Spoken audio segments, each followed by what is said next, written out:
Chelsea versus Southampton, let's go.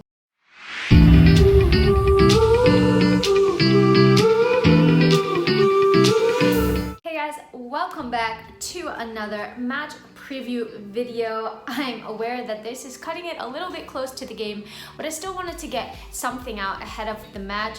It's obviously been a really crazy couple of days for me. I was in London and it was absolutely insane. It was the most amazing experience ever, getting to go to 2 Chelsea games, seeing massive wins as well. And I just didn't get a chance to do a match preview because it was back to reality. Had to get back to work. I edited the vlog because I wanted to put that out. By the way, if you have not watched the vlog, it's one of my favorite things that I've ever done, because just seeing me and Matisse go absolutely wild during the games was hilarious. My husband was like, now you know how you are when Chelsea score. You just see my face absolutely light up.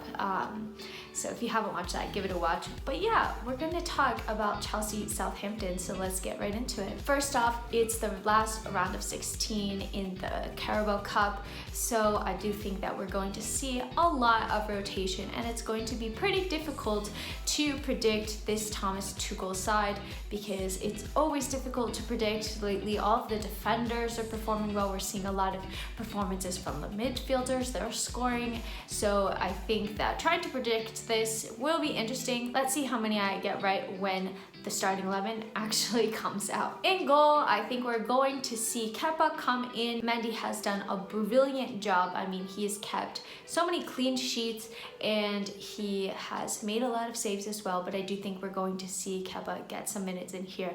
And now I'm trying to think about who played recently, maybe needs a rest, who might play against Newcastle at the weekend, so maybe you want to make sure that they're rested, and it's just extremely difficult.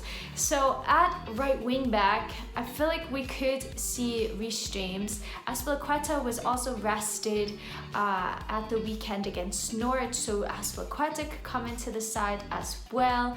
We could see Callum in there, but Callum has been playing more in that left winger role, so really it could be anybody. I think since Azpilicueta was rested, I'm gonna go for him.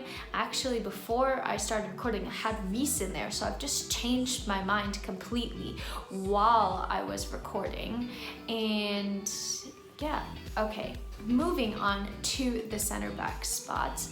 I think that Chalobah is going to start. He's young, he played against Norwich, but I don't think he needs that much rest, and he's been playing extremely well. Christensen was also rested, so I think we'll see him come in for Thiago Silva. And I think that Malang Sarr had a really good game against Brentford, so I think we're gonna see him come in for Rudiger. And then Ben Chilwell. I mean, Ben Chilwell has not been getting enough credit in my opinion. He scored 4 goals in 4 games and also got one for England as well. Like, absolutely insane for Ben Chilwell. And so I think that he has taken back his starting spot like I always thought that he would. And Marcos Alonso is going to start in this game as the left wing back. Looking at that midfield, I really have no idea who's going to start, because Kovacic and Jorginho just played. Conte hasn't gotten so many minutes. Maybe he comes in. I do think the first name that will be playing is Saul, because he hasn't gotten many minutes. I think that it would be a good game for him to hopefully get more up to speed. I think that there's a lot of players that have stepped ahead of him in the pecking order, the likes of Ruben Loftus-Cheek, maybe even a Ross Barkley as well. Maybe we could see Barkley starting. Actually, that's a good shot. I had an idea of who I thought would start, but honestly, Barkley has played better than Saul. So do we see Barkley start over Saul? Maybe we see like a Ruben Conte pivot with Barkley in the front. That could be interesting as well. I just don't know. There's so many options. Ruben hasn't necessarily been playing in a pivot. He's been playing behind the pivot. So it could be an interesting one. Screw it. I'm going to completely throw what I was thinking before I started recording out the window. And I'm going to say that Ruben starts, that Saul starts, and that Barkley starts. Why am I saying that these 3 players are starting? Well, Ruben came off the bench against Norwich. He got an assist. I thought it was pretty selfless of him because he could have taken the shot, but instead he chose to square it to Mason so that he got his hat trick. And he has been so impressive, so I think that this would be yet another good game for him in order to get some match fitness. The likes of Kovacic and Jorginho played at the weekend. They're probably going to play against Newcastle. N'Golo Kante could be in the mix, but perhaps it's a good game for him. I don't know if he's 1000% match fit. I know he had tested positive for COVID, so that must be really difficult. So maybe we see Kante play half a match and then Saul play half a match.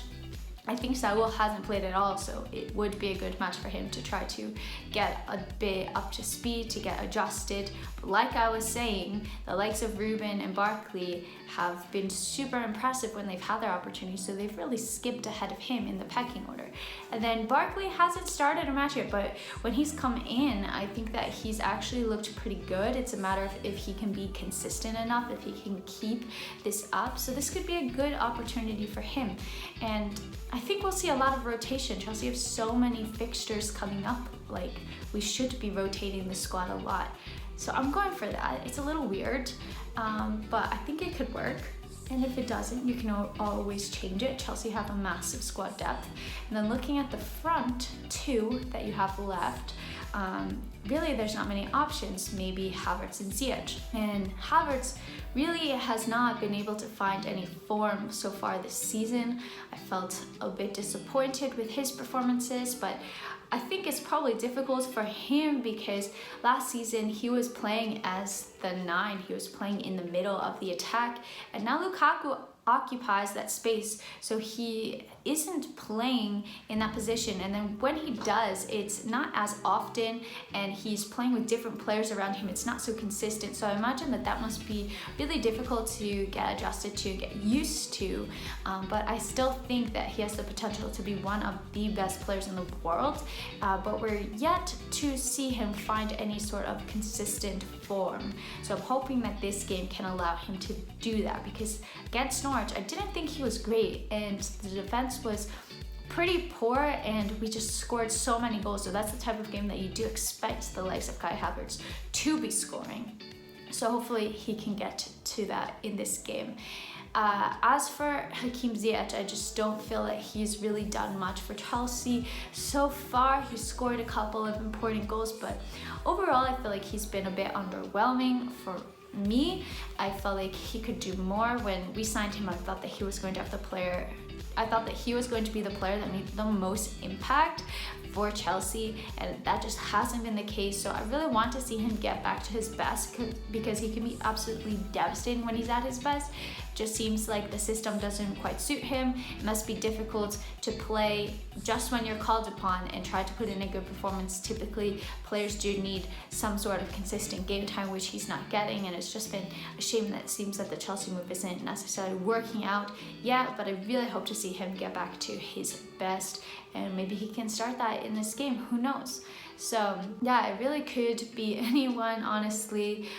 We could see Callum even come in on his preferred left wing spot. Maybe he starts instead at Newcastle. I mean, there's just so much management that goes into this, and I'm really glad that I'm not the one who's making these decisions. As for score prediction, I'm going to go 3-0 to Chelsea.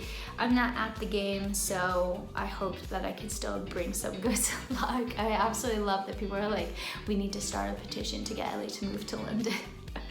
so funny. But guys, I hope that you enjoyed this little match preview. If you did, make sure to drop it a like, subscribe to the channel as well, and yeah, I hope that you enjoy the game tonight, and until next time, I'm out.